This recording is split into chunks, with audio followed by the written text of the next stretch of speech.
দুয়া তো আরসিবির ফানরা অনেক সুন্দরভাবে করছে।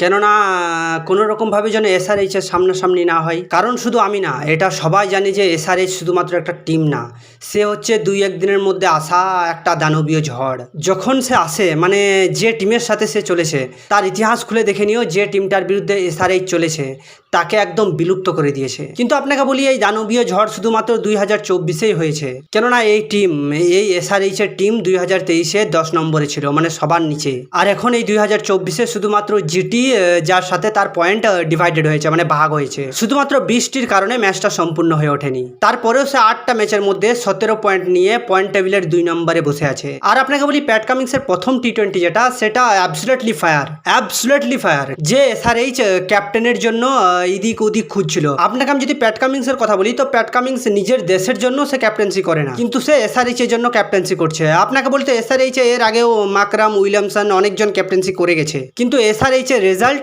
আইপিএল শেষে 10 নম্বরে।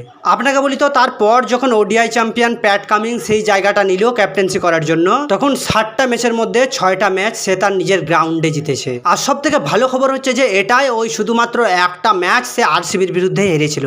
আর এই জন্যই আরসিবির ফানদের অনেক কনফিডেন্স আছে যে একবার তো শুইয়ে দিয়েছিলাম, আবার তাকে শুইয়ে দেবো।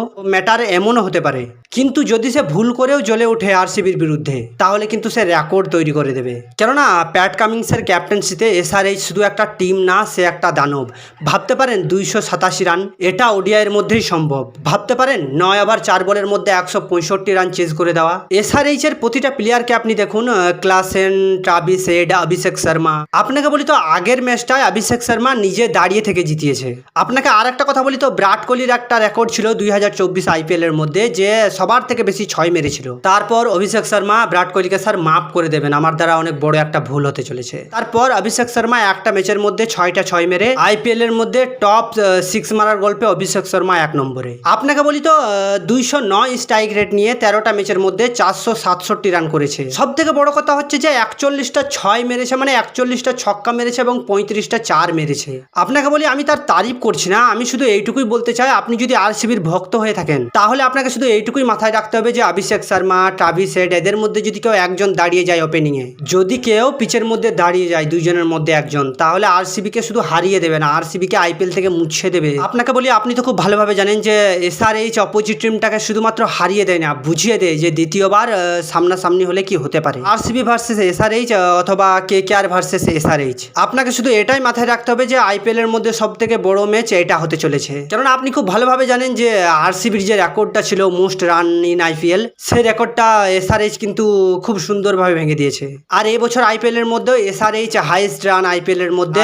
এসআরএইচ যখন চলে তখন এটা আপনাকে মেনে নিতেই হবে যে সে রেকর্ড ভেঙে রেকর্ড তৈরি করে।